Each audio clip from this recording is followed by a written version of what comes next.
So this is part two of a two-part video series about knowing people, knowing God, knowing people.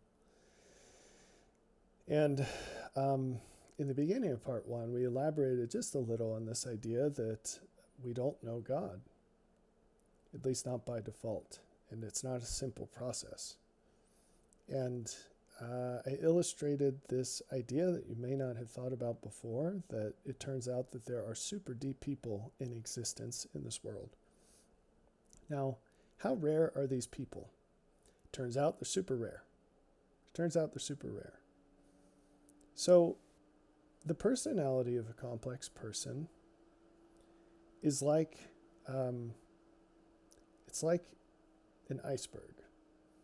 Now, I was curious, and I looked this up once, and I think there is a known ratio of volume of ice because the buoyancy of ice is it's a physical property. It's calculable and predictable. The ratio of the ice above to the ice below is 1 to 9, I believe. So it's on the order of a factor of 10, what you can see compared to what you cannot see. So there's much more ice under the water than above.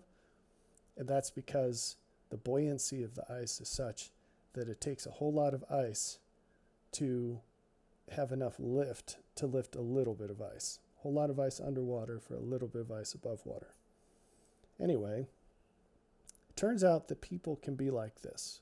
And unlike ice, the ratio of what's above the water to below the water varies tremendously. Now, the strongest proof that I can think of on this to share with you, that's brief, is to point to Jesus. So with the Lord, you had in the Pharisees and scribes, you had people who had spent their entire lives, and in fact, generations of families, whose sole purpose in life was to know God. And yet, and specifically, they were expecting a Messiah to come. And yet, when he came, they tended to be the absolute most mistaken about who he was in society. There were prostitutes and publicans and uneducated, illiterate people who en masse recognized that this was a very special person, and some of whom recognized were the Messiah, and a few of whom even recognized was the Son of God. And by and large, the Pharisees did none of those things. In fact, only a very few of them were willing to treat him with the fairness that they would have treated any old person. And this is judging by the few who complained at the illegality of the proceedings that condemned him. The Sanhedrin's trial that was held illegally at night without the required witnesses. They just kept questioning witnesses whose testimony disagreed. And it was quite contrary to what they were required to do, and they knew it. Anyway, so only a few of them objected even to that.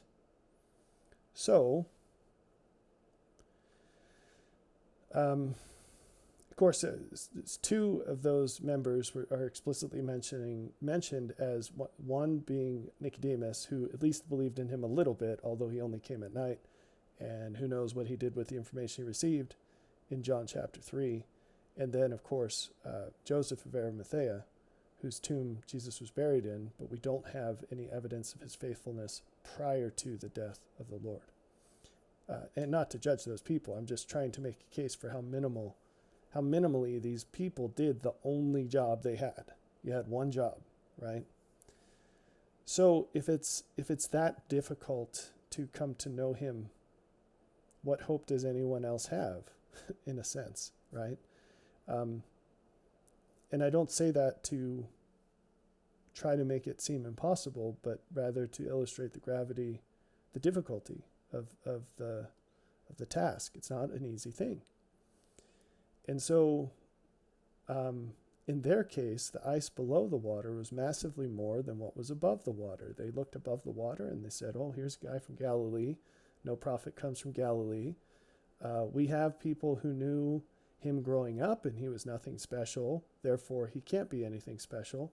Plus, if God were to send a Messiah, surely he'd send him through the priest caste, not through, they knew he was going to come from Judah, but, they marveled at the fact that he wasn't educated and he didn't have any of the trappings of who he was supposed to be according to the suppositions of these religious leaders. And then, of course, he spent his entire public ministry, or at least the most significant visible parts of it from their perspective, contradicting all of the things they expected. He healed people on the Sabbath. He testified about himself. He made himself equal with God, and on and on and on, right? He associated with sinners, and so forth. He did not laud them. He tore the shreds out of them, and so on. So he did not share their ideas of holiness. So,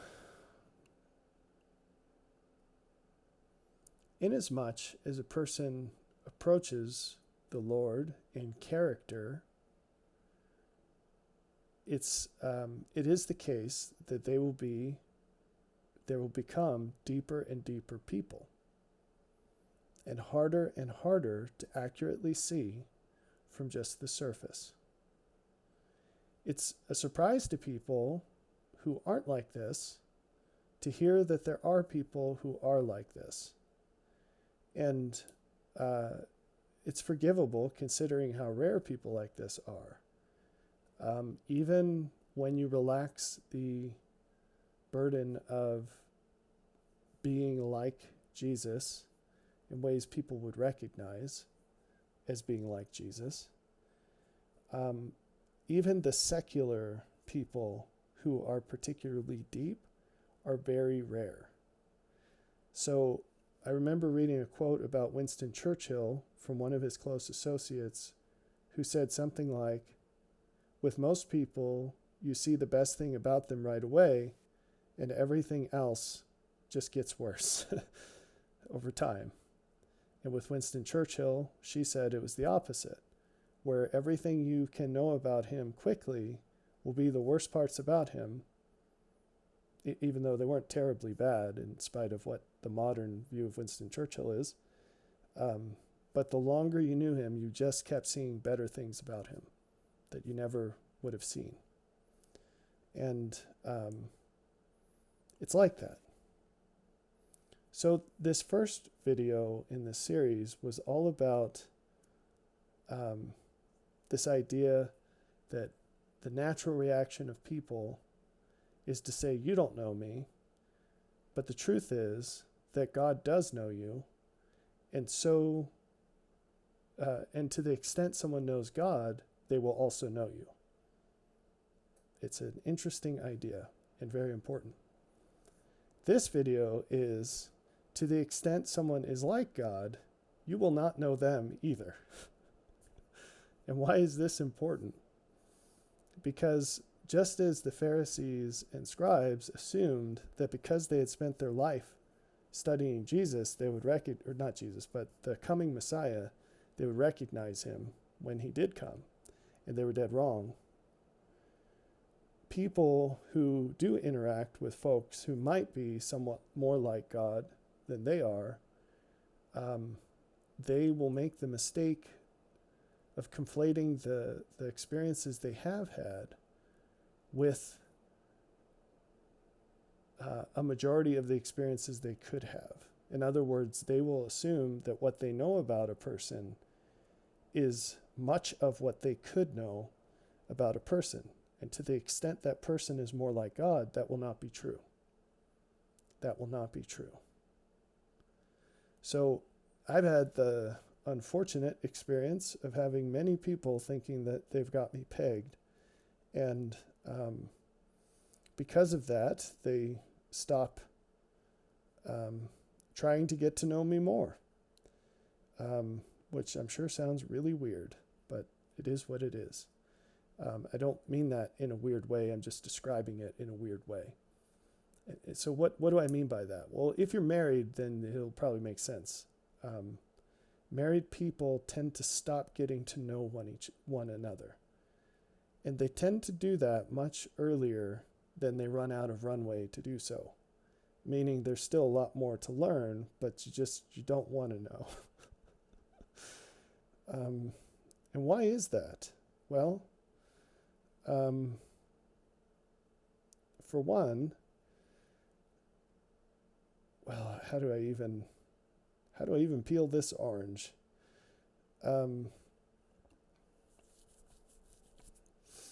You can only know someone as deeply as you know yourself. That's why. And because these things co-occur, the more you get to know another person, the more you will get to know yourself.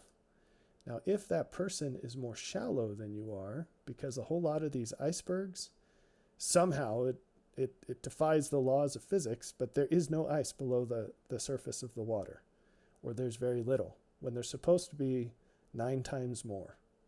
And like I said, it's variable. So with some people, like the whole ocean is ice, and all you see is the little thing above. But with some people, there is no ice. This is where the analogy breaks down. And this mystery is solved when you understand that there is an increment of light that God gives to all people, whether they deserve it or not. And that can be, basically that's the default level that you can expect in a person as far as the depth of their character goes. And newsflash, there is no depth, okay? This is shocking for people. I think slightly more than half of people have no internal monologue. You can look that one up. There have been studies on that. And that's shocking for the half of us who do. We can't even imagine what that would be like. And it's almost like those people, their whole life is just kind of this weird, shallow simulation. And they try to make sympathetic arguments about how their experience is the same, it's just different. And like a lot of the arguments about the existence of different ways of learning, so-called, I find this to be a complete farce, I guess. It's an extensive attempt to argue away a severe deficiency by calling it good somehow, or equal, when it's obviously not. Blind people can do tremendous things, but it would be insane for a blind person to choose to be blind instead of sighted, because it's obviously better to be able to see. That is an enormously not PC opinion, especially if we start talking about other disabilities. However, I believe that this is so clear that it's a really good litmus test to see if someone's insane or not. Ask them that question. Or if they're honest, it's a question of honesty, not sanity. Anyway, so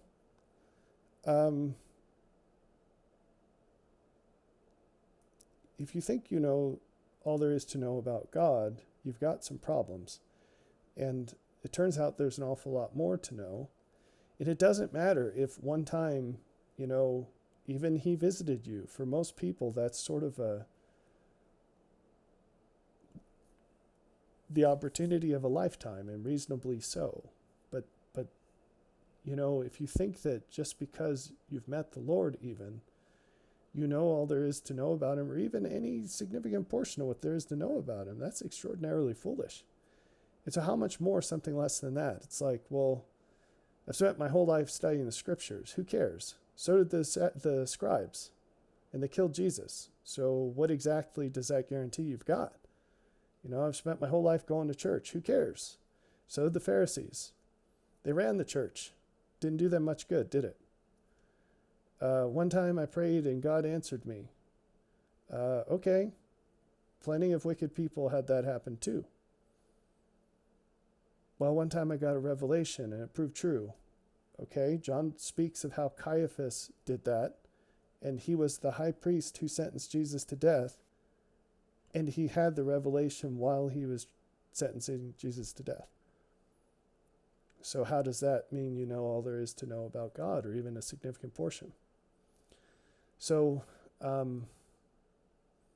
we've got to be really careful about this. Now, what do we lose out on when we think we already know all there is to know about someone? The chief example of this is obviously the Lord, okay? But like all things, you can go top down and bottom up, but the point is to better understand the top, which is Jesus, okay?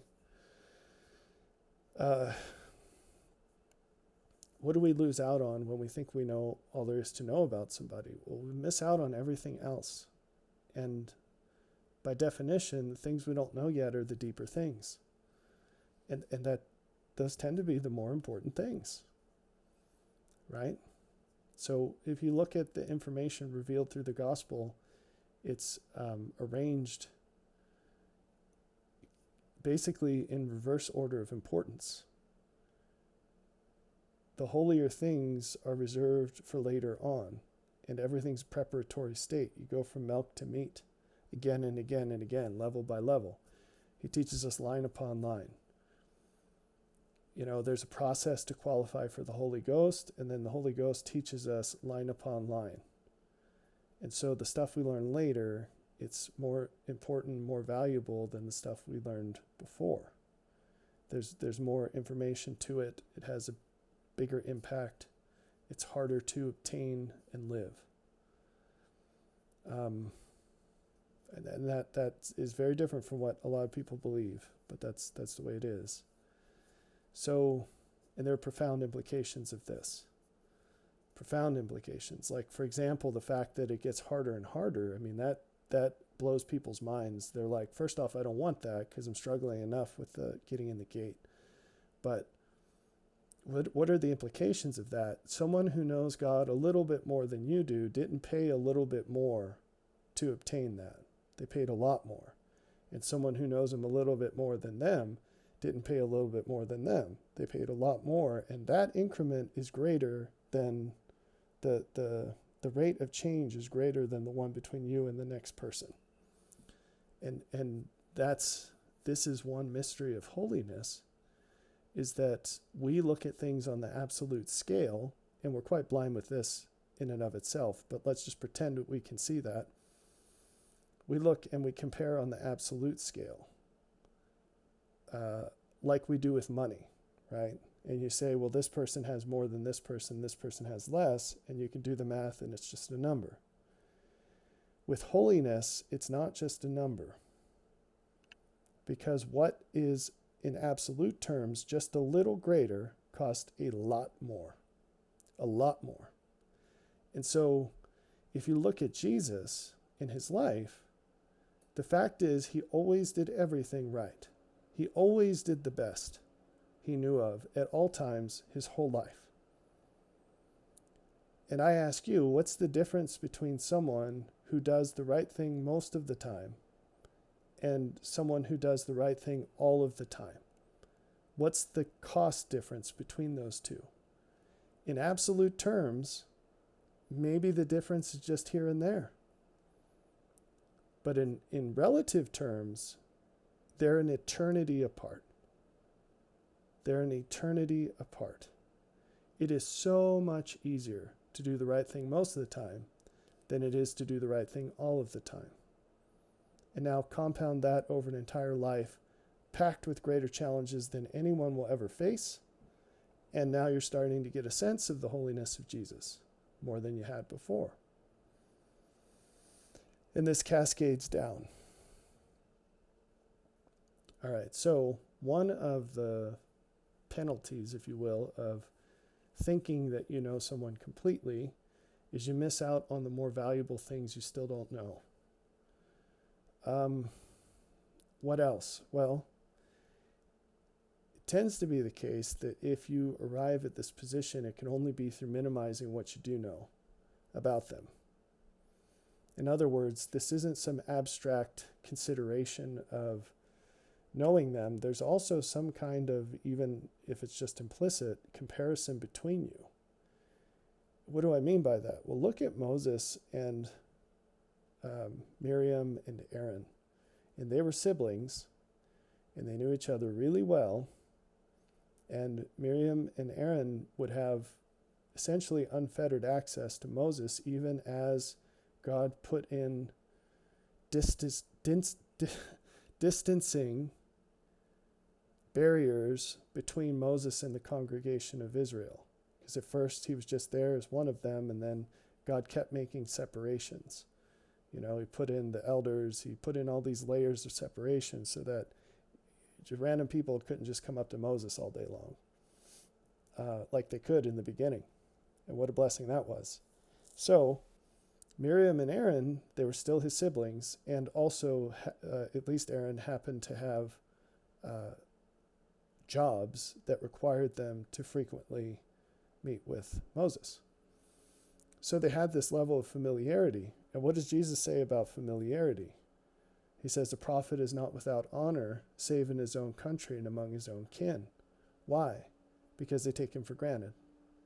Because they assume that the accessibility that comes from something other than their worthiness is their worthiness. They take something that's a gift and they turn it into chains to weigh them down and incline them towards lower things. And so Miriam and Aaron thought that, it's amazing, but as Moses taught all these things and performed all these miracles, they thought that their familiarity with those, having experienced the results, and with Moses, having the gift of maintained interaction with him, personal acquaintance, implied that somehow they were anything like Moses in God's eyes. Now, importantly, Moses, more than anyone else in that camp, wanted everyone to be with God exactly as Moses was with God. He said, "Would to God that all men were prophets."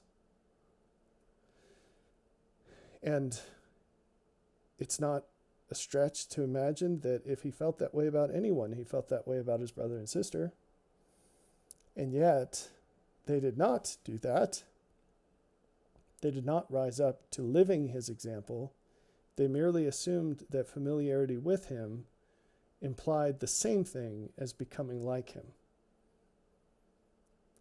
Now, to the point of this conversation, when we say familiarity with him, we don't mean actually knowing him in the deep sense of the word, because they didn't know him. They had no idea who he really was. Why? Because you can't know someone while there's tons of ice under the water. And how do you know if the ice is above the water? We're told that when the Lord appears, we shall be like him. What does that mean? To know as you are known. Something to that.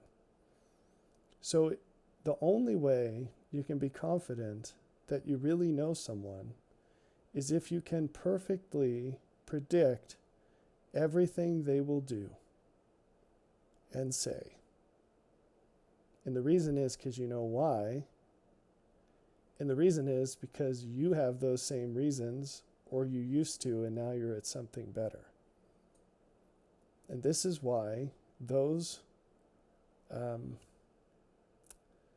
this is why everyone in God's kingdom perfectly knows everyone who is lower than them in God's kingdom. But they only know what lies just above them in God's kingdom. It's very important to understand this. And so Miriam and Aaron blew the blessing that they had of proximity to Moses, and that didn't go well for them. In spite of everything Moses could do for them, they still lost out on things that could otherwise be theirs. And that came because they assumed they knew more than they did about him.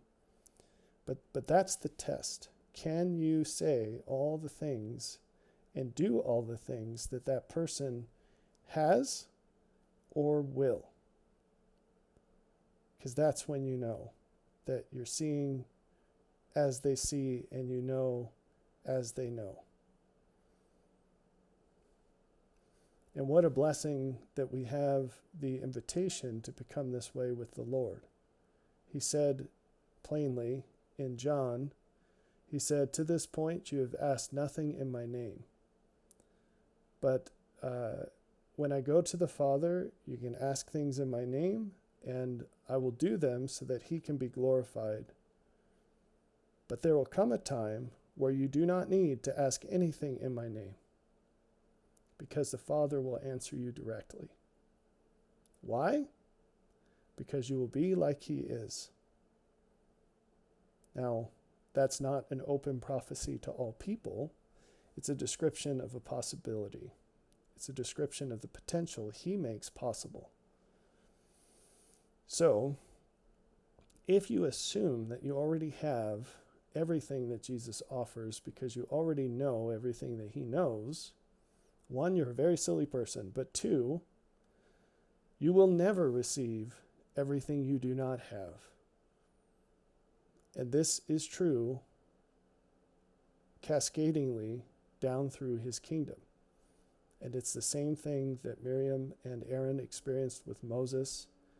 And you can compare them and their attitude to Joshua and his attitude.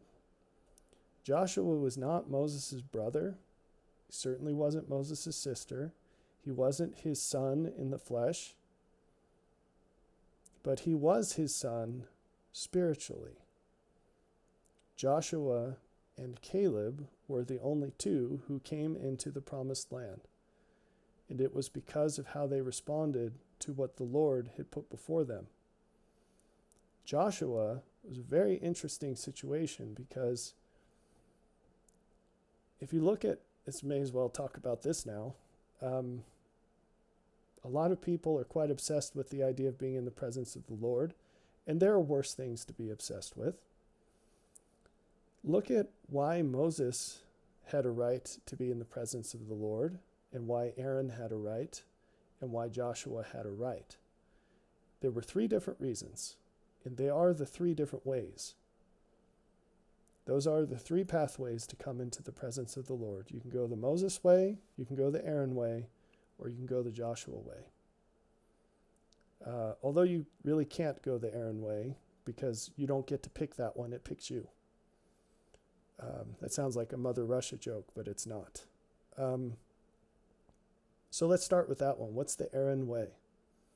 Because of what Moses did, Aaron was chosen to be a priest. And he ministered for the people. And because of that ministry for others,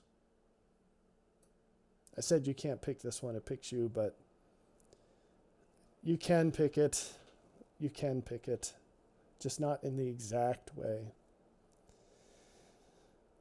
Anyway, because of Aaron's ministration for the people, he was able to go into the Holy of Holies once a year on the Day of Atonement. It wasn't for himself that he was able to go. He could only go because he was consecrated to the service of the people. If you consecrate yourself to the service of the people, in your response to a revelation of God, and that's the part that came through Moses, if you consecrate yourself to the service of the people, you will come into the presence of the Lord. You will come there infrequently, and it won't be in response to your wanting to come there. It will be to the Lord's response of the needs of the people through you. What's the Moses way? God called Moses, but if you look at the actions Moses took, Moses always did the best that he knew. And this included weird things that no one else would do. So when he was walking around on a thorny mountainside, herding sheep, he saw in the corner of his eye a very strange thing, a fire that looked in all ways like a fire, and yet things were not burning. And instead of getting scared or ignoring it, which is what normal people would do, one of the two or both, he turned toward it and walked into it. And then a voice told him that he was on holy ground and he needed to take off his shoes, his sandals. And he did, and he kept walking into the thorns. And that's what started it all. Although in the lives of holy people, the signs begin at birth, that's the first one that we've got in the scriptures that I know of from his life. And so do you do things like that? And then you could trace through his life to see all the other things, all the other choices he made. And again, to cement the idea of this video, there's a lot to the man. There was a lot to Moses. A lot more than could possibly be packed into a book even. And John said that about Jesus. He said all the books in the world couldn't contain it. Wouldn't be enough. And he's right. So, but cascading down, it's also true. It's true of Moses. Same thing. Obviously to varying degrees, but still the threshold is the books wouldn't be enough. Because there are people that you can only get to know face to face because they are that deep. So the danger, side note to make more complete the point of making this video. The danger we have is, I've spoken about this before, we have a tendency to project onto other people what we are. And for most people, that's bad. That's evil stuff. Okay? And so you assume people's motives are evil.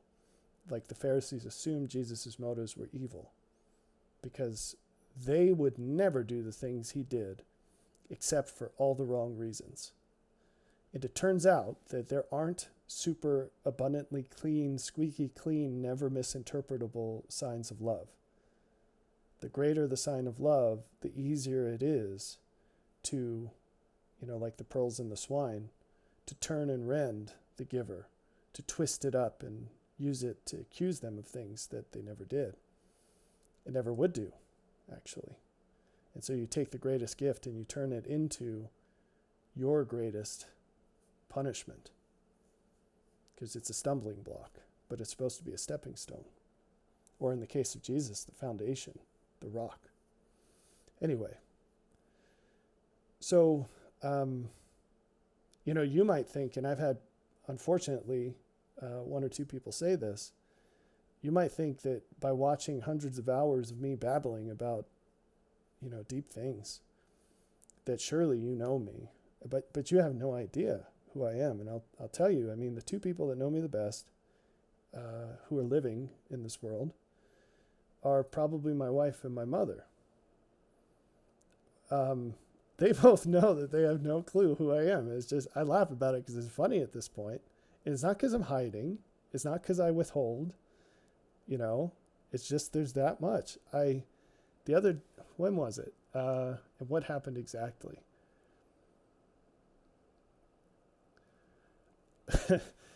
I tease my wife often, just being funny, and I don't know what happened, but there was something with dinner, and it was some measly thing that didn't matter at all, because otherwise it wouldn't have been funny. It would have just been mean. But I said something funny about mashed potatoes or something like, I think the kids help themselves before I do to dinner, and maybe there wasn't enough or something like that. That wasn't the exact situation, but let's just say it was. And I said, Nikki, like really loudly, and smiling and everything. It's my kids get a kick out of this, but I was like, Nikki, someday I'll have a wife that makes enough mashed potatoes, with all my hard work and whatever, all I want. Maybe I'll make enough money one day to have mashed potatoes for dinner or whatever, right? And I said, I'm a simple man. I just want some mashed potatoes or whatever it was. But the key words were, I'm a simple man, and then the rest of the sentence. And it's just like you heard the needle rip across the record because she turns around and she's like, you are not a simple man. You're the most complex person I've ever met. And I looked at her and I knew she had me. I didn't have a counter argument to that, even, a good joke. So I just started belting out A Simple Kind of Man by Leonard Skinner as I walked away because I knew I had been had. And what else can you do? Um, so they know they have no clue who I am. And that's in spite of spending so much time with me. And my mom birthed me, So she had to deal with me for 18 years. And she lived here more recently. She lived with me for 5. So anyway, there's a lot to know. And if you say, well, like with any normal person, if we watched hundreds of hours of videos of them talking about deep stuff, stream of conscious, not scripted, you'd have them figured out, buddy. And even with famous intellectual types, they run out of things to say. Now, some people would make the case that I never had something to say in the first place. Fair enough. But I have yet to even scratch the surface on the things that I have to say. We barely touched on anything. And none of that is because of me. Although, again, there are probably plenty of people who make the case that I'm totally nuts. But the Lord said that if we believed in him, then out of our hearts and minds would flow the waters of life, the living water, the spring bubbling up to eternal life, because that's what the Holy Ghost does. It's like that Thor movie where he says, because that's what heroes do. That's what the Holy Ghost does. It reveals, it aggregates, it reminds, it flows information. It is a stream of information. And those who are in it, not to just overuse movie analogies here, but it's like those turtles in Finding Nemo. They live a completely different life than all those other fish around them. It's not because they're turtles. It's because they're in this jet stream of water that flows faster than everything else around it. And so they're habituated to that.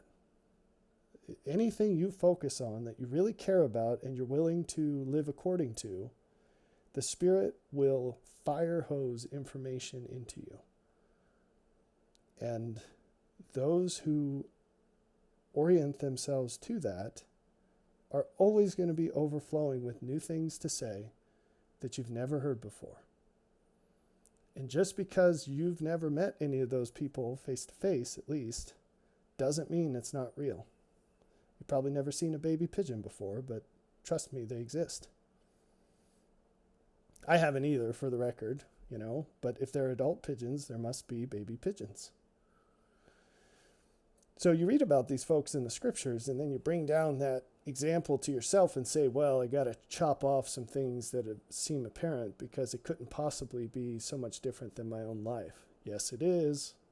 Don't do that. Do it the other way. Lift yourself up to the example of the people in the scriptures. Don't pull them down to you.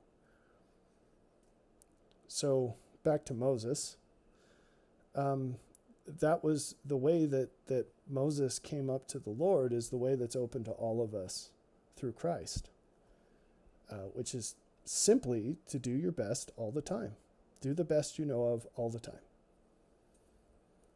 And in comparison to Aaron, Moses had the right to go into the temple anytime he wanted. Anytime he wanted. Because he didn't go simply to do ordinances, quote unquote, to make sacrifice for the people. He went because he was able to be there. It was the Lord had given him the right to be there.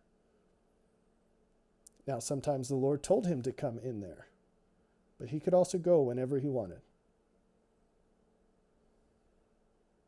This, I can't help it, but if you're LDS, this should really raise some red flags that, do you think that what you're experiencing is anything like he experienced if the bar was so high to just be able to go into a real temple anytime you wanted? Do you think that you have the same thing or anything like it if you can just walk in there anytime you want? Moses had to do all these incredible things that no normal person would do, and all you have to do is not drink coffee and tea and give 10% of your income to a church. So you figure that one out. But know that God is impartial. So if there's a difference, it's in more than just the standards to get in.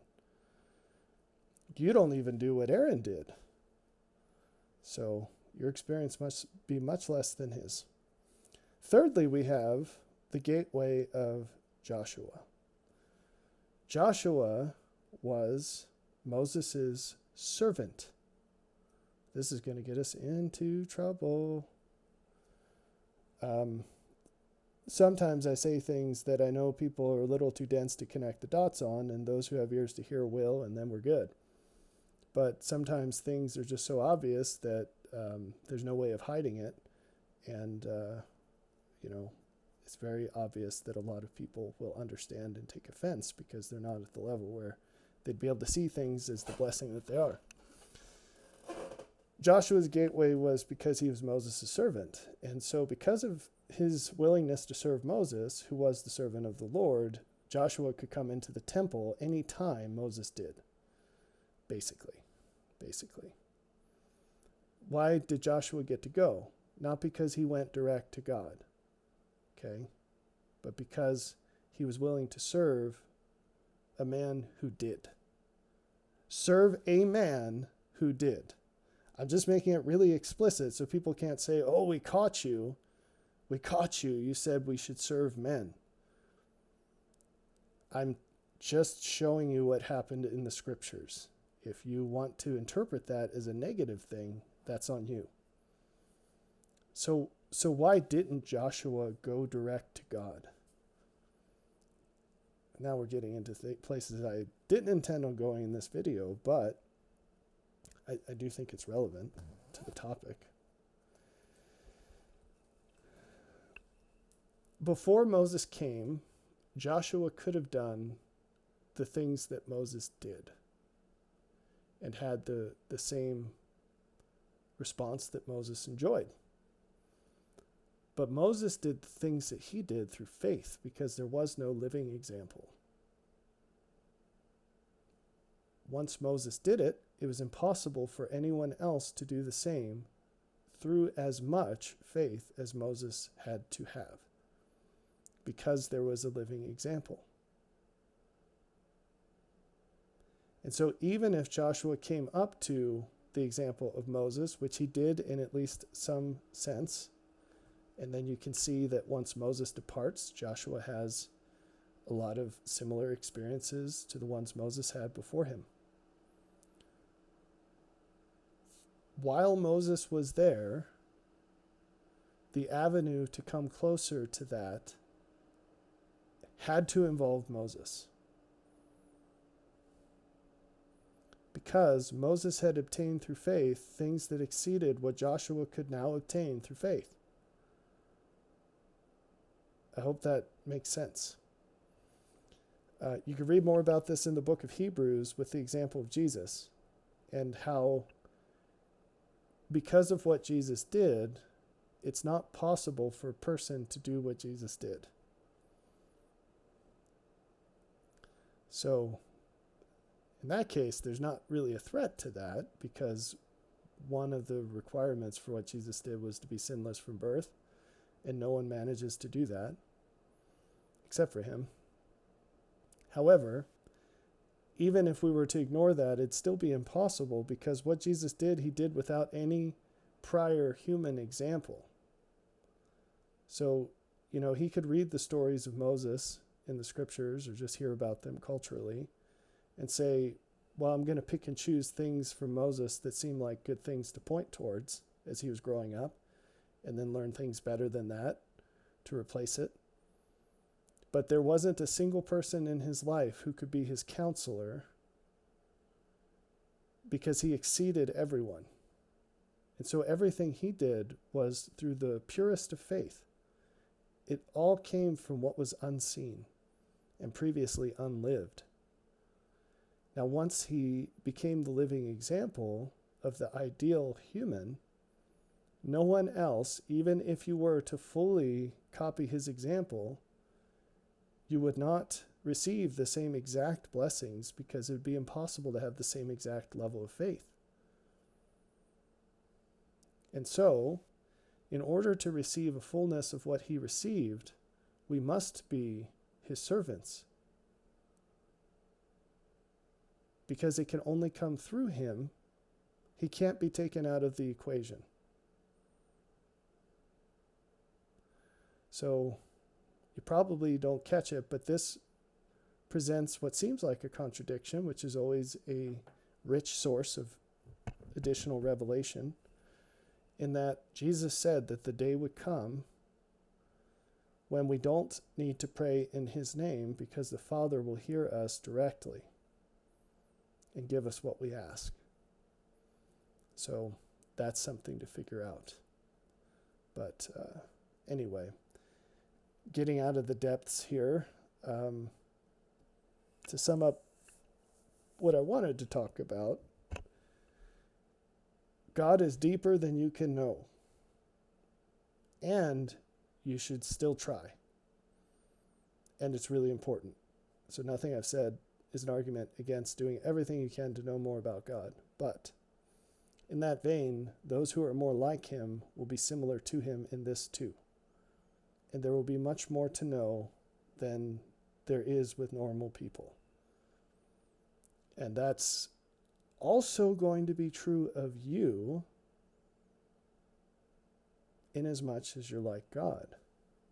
That I didn't really touch on too much in this video, but whether someone is out there watching this now, or someone does in the future, or someone ever does, just know that you are not, and some of you are in fact crazy, but there are people in this world who are deeper than anyone they know. And you feel alone, but you're not. You need to understand God has very precisely arranged circumstances in your life to give you the essential opportunity to grow as much as you possibly can before you meet those people who are like you. Because the progress you can make once you do, it changes in character. And in many ways, this is the greatest growth that you will experience. And so take care when you're praying to know people like you. Because once you go from the more like Jesus, the only source you have is turning to the Lord through faith. Once you transition from that to having a living example of someone who's more like God than you, that you can see as a real person, the growth changes. The growth changes, and what you can receive through that faith is less. It doesn't mean that you run away screaming every time you see that. It's quite the opposite. It's very important that it's quite the opposite. However, do not despair because he has not yet placed those people in your life. It's on purpose. If that's the case, rejoice and be grateful and squeeze every drop of juice you can out of that piece of fruit, because that's what it's there for. So hopefully you got something out of this. Take care.